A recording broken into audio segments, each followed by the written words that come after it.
जोहर, नमस्कार। मैं आरती सिंह, देख रहे हैं आप ग्राउंड जीरो सर्वे रिपोर्ट। और आपको हम इस वक्त लेकर आए हैं रांची विधानसभा के एक ऐसे इंस्टीट्यूशन में जहां से भविष्य तैयार होता है। कहते हैं युवा देश का भविष्य है, और जब राज्य की बात हो और उस राज्य की जहां पर चुनाव होने हैं अगले कुछ दिनों में, वहां का युवा क्या सोचता है अपने जनप्रतिनिधियों को लेकर। इस वक्त हम डीएसपीएमयू में हैं, ये श्यामा प्रसाद मुखर्जी यूनिवर्सिटी, और यहाँ के छात्र जो वोटर्स हैं वो क्या सोच रहे हैं कि कैसी सरकार बननी चाहिए, कौन उनका जनप्रतिनिधि होगा जो उनके लिए काम करेगा, उनके हितों के लिए काम करेगा। यहाँ कुछ स्टूडेंट्स हैं, हम उनसे बात करने की कोशिश करते हैं। क्या चाहते हैं रांची विधानसभा? पिछले जो झारखंड बना 20, 22, 24 साल गुजर चुके, अब तक क्या नहीं मिल पाया और अब क्या मिलना ज़रूरी है? सबसे पहले देखिए, इस झारखंड प्रदेश जब से अलग हुआ है 2000 से, तब से इस झारखंड प्रदेश को यहाँ की खनिज संपदाओं को लूटने का काम किया गया है। और रांची विधानसभा में, जैसा आपने पूछा रांची विधानसभा को क्या नहीं मिला, तो यहाँ विकास नहीं हुआ है। हम देखते हैं कि और कई आप क्षेत्र चले जाएंगे, जो आप हमारे जो पड़ोसी राज्य है जो हमारे साथ ही अलग हुआ है छत्तीसगढ़, आप उस राज्य चले जाइएगा तो वहाँ आपको विकास देखने को मिलेगा, वहाँ आप नया रायपुर देखने को मिलेगा, विकसित रायपुर देखने को मिलेगा। लेकिन यहीं आप रांची को देखते हैं तो यहाँ पर रांची में विकास के नाम पर कुछ नहीं हुआ है। यहाँ के नेताओं ने झारखंड को सिर्फ लूटने का काम किया है। झारखंड को सिर्फ लूटा है। एज ए स्टूडेंट क्या कमियां अब तक रह गई हैं? सरकार उन मूलभूत चीज़ों को समझ नहीं रही है, चाहे वो किसी की भी सरकार रही हो, बीजेपी की रही हो या फिर जेएमएम की रही हो, जो सत्ता में रही हैं पार्टियां। मुझे नहीं लगता कि कोई भी युवा इस वक्त खड़ा होकर ये कह सकता है कि उनके लिए काम हुआ है इन 24 सालों में। मैम, सबसे बड़ी निराशा की बात यह है कि हम एक स्टूडेंट जिसको छात्रवृत्ति चाहिए होती है, एक गरीब मध्यम वर्गीय किसान परिवार का छात्र जो होता है, जो कि रांची में पढ़ने के लिए आता है बाहर के गाँव से, शहरों से, सबसे पहली बात है कि उसको छात्रवृत्ति नहीं मिल रही है। कॉलेज आते हैं, यहाँ पे कोई रेगुलर परमानेंट प्रोफेसर नहीं है। आंकड़ा अगर पता किया जाए तो 2009 से नियुक्ति नहीं हुई है प्रोफेसरों की। अगर नया नियुक्ति अगर होता भी है तो उसमें सीट बेचने का काम होता है। एक से एक मैम, इसका एक लंबा लिस्ट है प्रॉपर हमारे पास। अगर आप जेएसएससी का मान ले, जेपीएससी का लेकर के चले, जेपीएससी का कोई एक अभी परमानेंट अध्यक्ष नहीं है। इसका सीट अभी तक बिक्री नहीं हुआ है, इसीलिए इसका कोई बोली नहीं लगा है। इसलिए जिस दिन बोली लग जाएगा उस दिन यहाँ पे भी जेएसएससी का और जेपीएससी का एक अध्यक्ष बन जाएगा। तो हर चीज़ को यहाँ पे एक धंधा बना लिया गया है, बेचने का काम किया जा रहा है। मेरा मतलब कोयला बालू से नहीं है। हम एक छात्र हैं, हमारा सबसे बेसिक नीड होता है स्कॉलरशिप, वो तो मिला ही नहीं है। हम कॉलेज आते हैं, पता चलता है कि कोई नए टीचर आए हैं, 6 दिन के बाद टीचर गायब हो जाते हैं। पता चलता है गेस्ट फैकल्टी थे, कोई परमानेंट प्रोफेसर नहीं है। हमारा जो डिपार्टमेंट है उसको अभी तक अप्रूवल नहीं मिला है। तो कॉलेज इतने दिन से नए नए विभाग तो बन जा रहे हैं, लेकिन उसके ऊपर कुछ काम नहीं हो रहा है। ऐसे कई सारे विषय हैं। मतलब अगर प्रोफेसर ही नहीं है तो पढ़ाई कैसे होगी? ये भी आप सोचिए कि 15 साल गुजर गए, 2009 में लास्ट था। इस चीज़ का विरोध हम जिस समय भाजपा का सरकार था उस समय विद्यार्थी परिषद कड़े शब्दों में इसका निंदा किया था। लेकिन अभी भी उसके बाद में फिर हम लोग जेएमएम को चांस दे करके देखे, जेएमएम में भी कहीं ना कहीं हमें वही चीज़ सेम चीज़ दिखाई दे रहा है कि यहाँ भी सिर्फ धंधा और धंधा हो रहा है। तो इस बार क्यों ना किसी एक नए चेहरे को मौका दिया जाए। नए चेहरे को मौका मिलना चाहिए। क्या लगता है कि जो सरकार अभी है, या फिर सरकार अभी रहने दीजिए, पहले तो आपके अपने विधायक की बात कर लेते हैं, रांची के विधायक, उन्होंने काम किया नहीं किया? क्योंकि अब बारी आ गई है, वोटर है ना, आप वोट करने जाएंगे, कैसा विधायक चाहिए? ऐसा विधायक चाहिए जो मतलब जो युवाओं के लिए कार्य करे, युवाओं को मौका दे, मतलब नौकरी चाकरी दे। मतलब जो वादा करते, जैसे बोला गया था कि मतलब 5 लाख नौकरी देंगे, तो 5 लाख नौकरी कहाँ दिया गया? मतलब झारखंड को लोग लूट ले रहे हैं, जो भी आ रहे हैं सो लूट के जा रहे हैं। बीजेपी आ रही है, बीजेपी भी लूट रही है, जेएमएम आ रही है, जेएमएम भी लूट रही है। तो मतलब हम लोग जाएँ तो जाए कहाँ? मतलब इसमें आदमी करे तो करे क्या? कुछ तो होना चाहिए ना, कुछ बदलाव होना चाहिए। केंद्र में बदलाव, मतलब केंद्र कुछ करना चाहिए कि मतलब यहाँ पर झारखंड में बदलाव किया जाए। खनिज संपदाओं को बेचा जा रहा है, जैसे नदी में हम लोग का घर तरफ है, नदी बेच दिया जाता है बालू वालू को, नदी का पानी सूख जाता है, तो वेस्ट पानी वेस्ट भी हो रहा है, बालू का दाम बढ़ जा रहा है, घर किसी का नहीं बन पा रहा है। ये सब पे एक ध्यान देना चाहिए। कैसी सरकार चाहिए? वोट करने जाएंगे आप, आपको लगता है जो सरकार है वो बेहतर काम नहीं कर रही है, बदलाव होना चाहिए, या फिर जो सरकार है वो इतना अच्छा काम कर रही है कि रिपीट होनी चाहिए ये सरकार? देखिए, 4 साल 5 साल हम लोग का अभी इलेक्शन का समय आ गया, अब उसका नॉमिनेशन होने वाला है। हम चाहेंगे कि युवा को सबसे ज़्यादा जो सबसे रोज़गार दे, सबसे मूलभूत आवश्यकता होता है हमारे लिए। आपका 10th पढ़ाई हो गया, 12th हो गया, ग्रेजुएशन हो गया, मास्टर्स हो गया, अगला को लगता है कि अब रोज़गार चाहिए। इसलिए रोज़गार चाहिए कि अगला जो दिनचर्या है उसको सुसज्जित तरीके से किस तरह से हम आगे की प्रवृत्ति में लाएं तो उसको रोजगार चाहिए होता है। दूसरी बात, अभी जो भी सृजन हो रहा है किसी भी माध्यम से, मैया सम्मान दे रहा है, हम इसको गलत नहीं मानते हैं, लेकिन अलग दृष्टि से जैसे मैया सम्मान तब कर रहे हैं, ये सही कर रहे हैं। भाई के लिए भी समान होना चाहिए, पिता के लिए भी होना चाहिए, माता के लिए भी होना चाहिए। ये नहीं कि मैया सम्मान योजना के नाम देखिए, इसीलिए मैंने कहा था कि सिर्फ अगर आप मेरे सोशल प्लेटफॉर्म पे गए होंगे तो मैंने एक बार इसका जिक्र भी किया था कि सिर्फ मैया सम्मान योजना ही क्यों, बाबुओं के लिए भी कोई सम्मान योजना होनी चाहिए, मैंने इसका जिक्र किया। जी जी बिल्कुल, जो सम्मान का बात हो रही है ये सम्मान है ही बिल्कुल, लेकिन आप सभी को सम्मान दीजिए। कि एक पक्ष को आप सम्मान दीजिएगा, बाकी को आप नाराजगी कीजिएगा तो ये बिल्कुल गलत है। क्योंकि 1,000 रुपये आप दीजिएगा, 1,000 में मैया का क्या सम्मान होगा वो बताइए आप। क्योंकि मैया होती है घर में सबको खाना बढ़ा रही है सरकार ने, कहा है कि रिपीट हुई तो 2,500 रुपए हो जाएंगे। कुछ कहना चाह रहे थे? और मैया सम्मान योजना का एक सच्चाई ये भी है कि मेरे घर में, ठीक है, मेरे घर पे जो छोटी वाली चाची है उनका मतलब एक विधवा है, ठीक है। जैसे हमारे अगल बगल भी हम देखते हैं, मेरे दादा दादी हैं, उनको विधवा पेंशन अभी आना बंद हो गया। जब से मैया सम्मान योजना चालू हुआ विधवा पेंशन गायब हो गया, जो वृद्धा पेंशन है वो गायब हो गया, दादा दादी को जो मिलता आपने था। कभी पता किया क्यों बंद हो गया है? कोई रीजन तो बताया होगा। मैम, जब से मैया सम्मान योजना चालू हुआ है हमारा छात्रवृत्ति नहीं आया। 40,000 छात्रवृत्ति आना चाहिए था, 16,000 रुपये आया है और 16,000 के बाद फिर बंद हो गया है। अगर कुल मिला के कहा जाए तो सारा का सारा सिस्टम ठप हो चुका है मेरे हिसाब से। क्योंकि अभी मैं कुछ दिन पहले उत्पाद सिपाही के लिए दौड़ के लिए गया था, वहाँ पर की व्यवस्था भी उसी प्रकार से आप देख सकते हैं। एक नौकरी आप निकालते हैं, एक नौकरी में आप कितना जान ले लेते हैं। इसी प्रकार से हमारा सिस्टम चल रहा है। कहीं ना कहीं आपके जेब में अगर पैसा है, अगर 10 लाख है तो आप झारखंड में नौकरी ले सकते हैं, अथवा आप कुछ नहीं कर सकते। यहाँ पर आप रेगुलर आइए। क्या वाकई ऐसा है कि अगर पैसे हैं तो आप यहाँ नौकरी लीजिए, वरना आपको कुछ मिलने वाला नहीं है यहाँ पर? इसी तरह की सम्मान योजना चलती रहेगी और उसी 2 चंद पैसों से जिंदगी कटती रहेगी आपकी और आपके परिवार की? जी बिल्कुल, यहाँ हर चीज़ पैसों से ही बिकता है। अब जेएससीसी अध्यक्ष का जो पद खाली है उसका बोली नहीं लगा है, इसलिए अभी तक पद खाली है। नहीं तो अभी तक उस पद को भरने का क्यों काम नहीं किया है हेमंत सोरेन जी ने। और यहाँ पर एग्ज़ाम लिया जाता है, जैसे कि आपने उत्पाद सिपाही का हमारे भाई ने कहा दौड़ हुई थी, उसमें 16 अभ्यर्थियों की जान चली गई। उन पर संवेदना व्यक्त करने की जगह हेमंत सोरेन जी दिल्ली जा कर के देख रहे थे हम किस प्रकार से वो खुशियाँ मना रहे थे अपनी धर्मपत्नी के साथ। तो यहाँ की जो हेमंत सोरेन की जो सरकार है वो छात्र विरोधी है, यहाँ के आम जनमानस विरोधी है। यहाँ के जो बड़े नेता बनते हैं हेमंत सोरेन जी आदिवासियों के, वो खुद आदिवासियों की ज़मीन लूटने का काम किए हैं। उनके मंत्रियों ने यहाँ के आम जनमानस को लूटने का काम किया है। एक धीरज साहू जी हैं, उनके घर से नोटों का पहाड़ देखने को मिला, 300 करोड़ नगद देखने को मिला। अभी आलमगीर आलम उनके मंत्री वो जेल में हैं। तो यहाँ सब कुछ बालू और कोयला सब तो बेच रहे हैं आप छात्रों के लिए। तो अब क्या कीजिएगा, पूरा झारखंड को सिर्फ यहाँ पर लूटा गया है। और फिर से ये सरकार अगर आती है तो फिर से ये, जैसे कि अभी मैया सम्मान योजना का एक लॉलीपॉप दिया गया है और इसको जो दिसंबर तक बढ़ाया गया, दिसंबर से फिर 2,500 कर देंगे। यहाँ का खजाना को सिर्फ खाली करने का काम कर रहे हैं हेमंत सोरेन जी। खजाना खाली हो रहा है। अगर खजाना ऐसे ही खाली होते रहेगा तो फिर भविष्य कैसे संवरेगा? देखिए, भविष्य संभालने की बात रही तो मतलब ये हम पे भी डिपेंड करता है कि हम कितने मतलब अपने में कितने हैंडल कर पा रहे हैं सब चीज़ों को। और रही सरकार की बात की, जब 5 महीना के लिए हेमंत सोरेन जेल गए थे तो उनकी जो धर्मपत्नी थी वो बहुत रोई हुई थी। और जैसे कि उत्पाद सिपाही के रेस में जो दौड़े थे 16 जन की जान गई थी, तो उन पर कहाँ उन्होंने आंसू बहाया? आंसू तो बहाना चाहिए ना। जब अपने पति पे जब 5 महीने के लिए जेल गए थे तो वो रो रही थी उतना, तो उनके लिए भी तो कुछ आंसू बहाना चाहिए थोड़ा बहुत, कि दिखाना चाहिए कि हम इनके लिए समर्पित है। आपको ये लग रहा है? अच्छा हाँ, एक वोटर होने के नाते क्या मतलब होता है ना, चलिए आप कॉलेज में पढ़ रहे हैं, आपको स्कॉलरशिप मिलना चाहिए, बाकी कोई योजना भी होनी चाहिए जो बच्चों के छात्रों के भविष्य के लिए हो।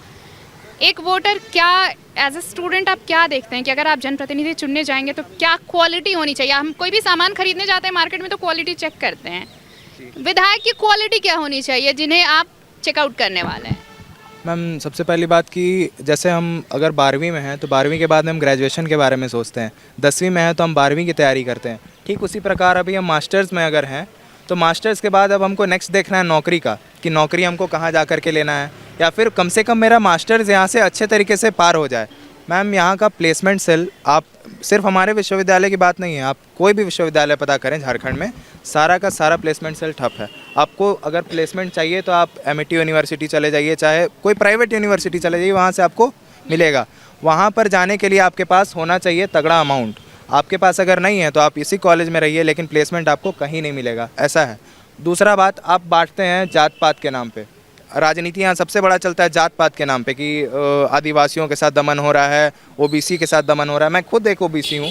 मैं पूछता हूँ कि आप आदिवासियों को और ओबीसी को आगे बढ़ाने की बात करते हैं, क्या कोई ऐसा एलिजिबल नहीं है और कोई आदिवासी जो कि सीएम पद के लिए उम्मीदवार है? क्या सिर्फ एक परिवार का ही आदमी बन सकता है? क्या सिर्फ कांग्रेस का भी अगर बात किया जाए तो क्या सिर्फ एक परिवार का ही आदमी हो सकता है जो कि अपनी बेटी को आगे प्रमोट करे और आगे विधायकी के लिए खड़ा करे? क्या कोई और एलिजिबल नहीं है वहाँ पे? ओबीसी में भी सिर्फ एक परिवार है, आदिवासी में भी सिर्फ एक परिवार है। एक परिवार आता है दूसरे जगह से, अगर दूसरा कोई आदमी आता है उस परिवार को हटा करके, तो आप उसको दरकिनार कर देते हैं, समय के समय ढाल के तरह उसको इस्तेमाल करते हैं। और जैसे ही आप जेल से बाहर निकलते हैं, आप उसको चाय में से मक्खी जिस प्रकार से हम निकालते हैं उस प्रकार से आप उसको निकाल के फेंक देते हैं। अगर सम्मान कोई अगर यहाँ पे कर रहा है युवा का, तो मुझे नहीं लगता है कि जेएमएम पार्टी या फिर कोई अभी यहाँ पार्टियाँ हैं जो सम्मान कर रही हैं। सिर्फ और सिर्फ राजनीति हो रहा है यहाँ पे। देखिए, राजनीति की तो बात है, राजनीति चल रही है, लेकिन राजनीति अगर इस तरह से नहीं होगी, आरोप प्रत्यारोप नहीं होंगे, तो आपके लिए काम भी नहीं होंगे। ऐसा नहीं है कि सिर्फ जेएमएम काम नहीं कर रहा या फिर बीजेपी काम नहीं कर रही। एक ऐसी पार्टी ज़रूर होनी चाहिए, एक ऐसा विधायक ज़रूर होना चाहिए जो आपकी बात सदन तक रख सके और वहाँ से वो उस बात को सुना जा सके, उस पर काम हो सके आगे। देखिए, सिर्फ यहाँ पर बातें ही होती हैं। हम 2019 से देख रहे हैं कि बड़े बड़े वादे, बड़े बड़े योजनाएं तो करते हैं, नौकरी देने का बात करते हैं, 5 लाख बेरोजगारी भत्ता देने का बात करते हैं, अभी तक कहाँ कुछ मिल रहा है हम लोग को।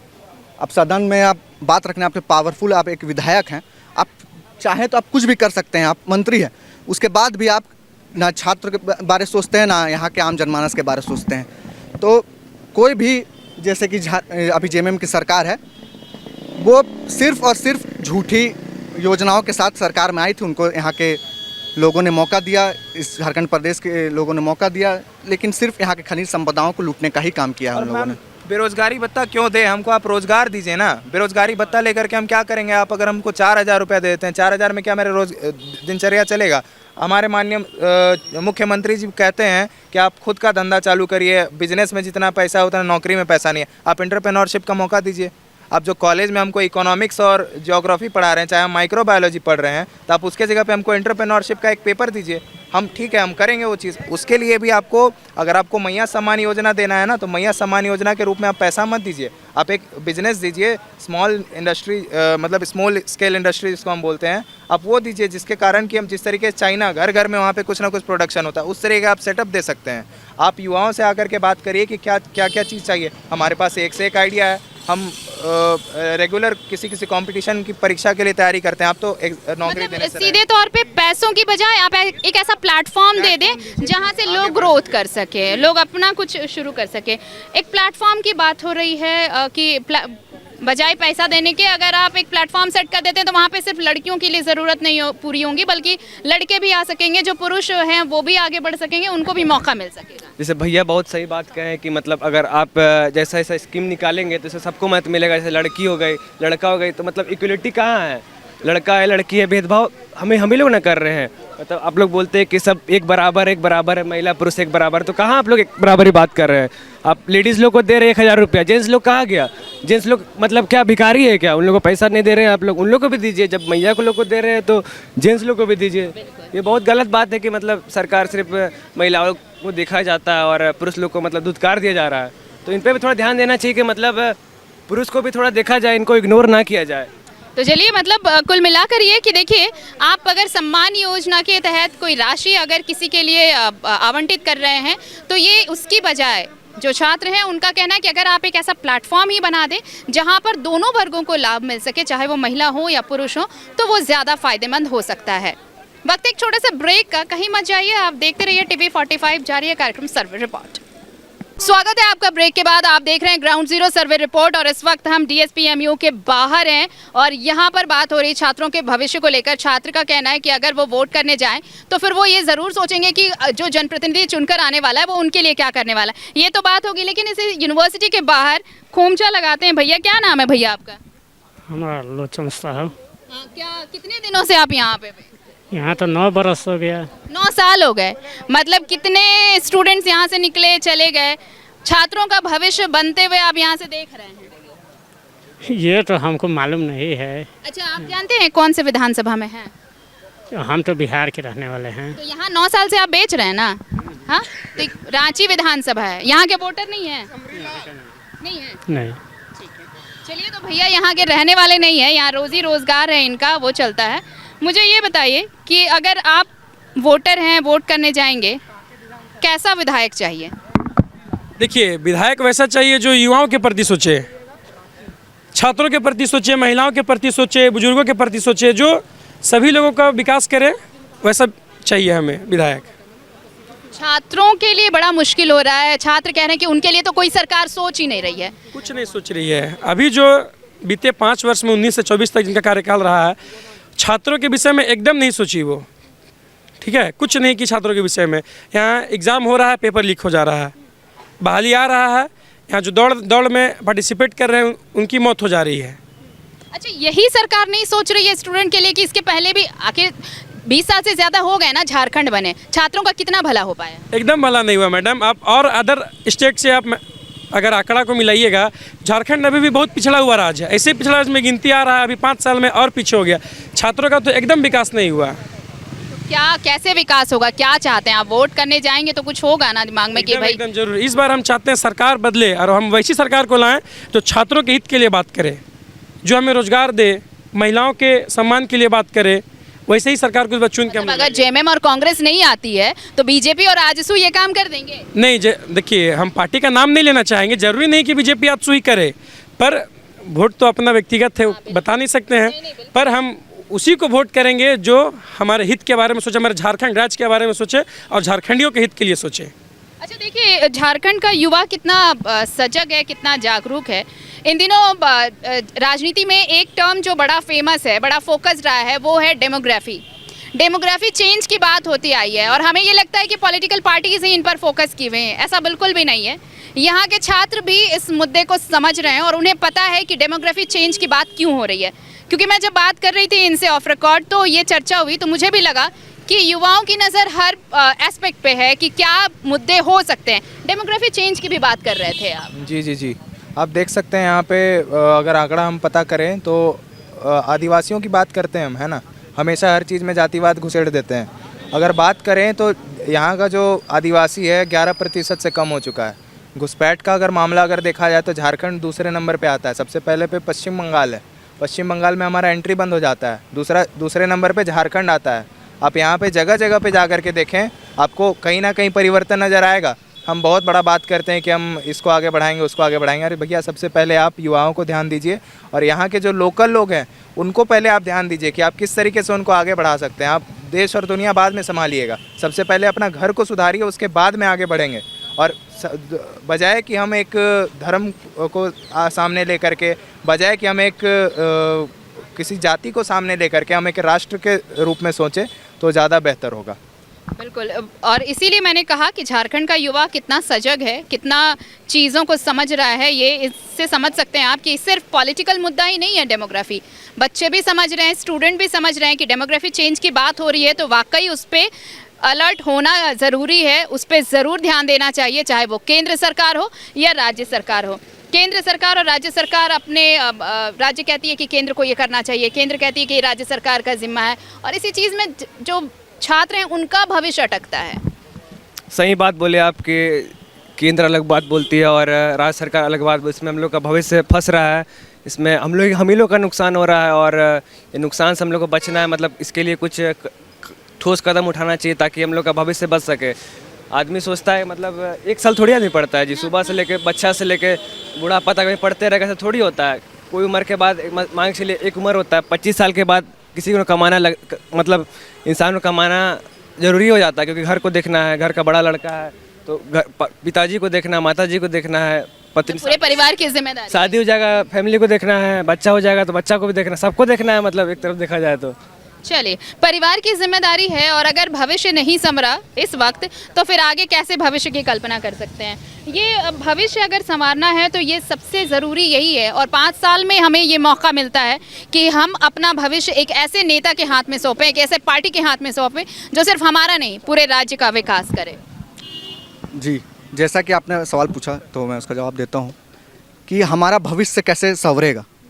तो अभी तक तो हम देख रहे हैं जब से झारखंड अलग हुआ है, यहाँ के आम जनमानस के बारे में कोई नहीं सोचा अभी तक।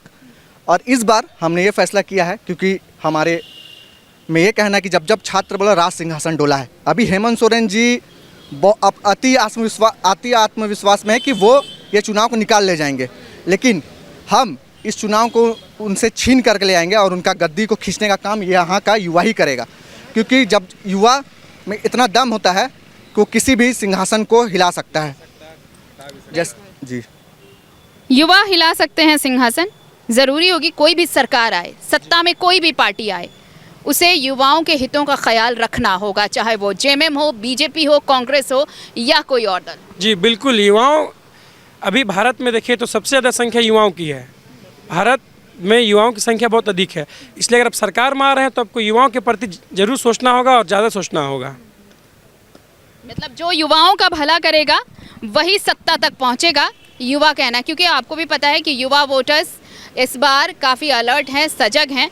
तो युवा क्या सोचता है, उसे कैसा जनप्रतिनिधि मिलना चाहिए, ये पार्टियों को ज़रूर सोचना चाहिए, राजनीतिक दलों को इस पर मंथन ज़रूर करना चाहिए कि कई ऐसे मुद्दे, और इन दिनों तो चाहे वो पेपर लीक का मसला हो या फिर रोज़गार का मसला हो, सिपाही भर्ती दौड़ का मसला हो, ये ऐसे मुद्दे हैं जो इस बार छाए रहेंगे चुनाव में और ये काफ़ी प्रभावित भी करने वाला है। ये बहुत बड़ा इम्पैक्ट डालने वाला है इस इलेक्शन रिजल्ट्स में। तो रिजल्ट्स के लिए हमें 23 नवंबर तक का इंतज़ार करना होगा।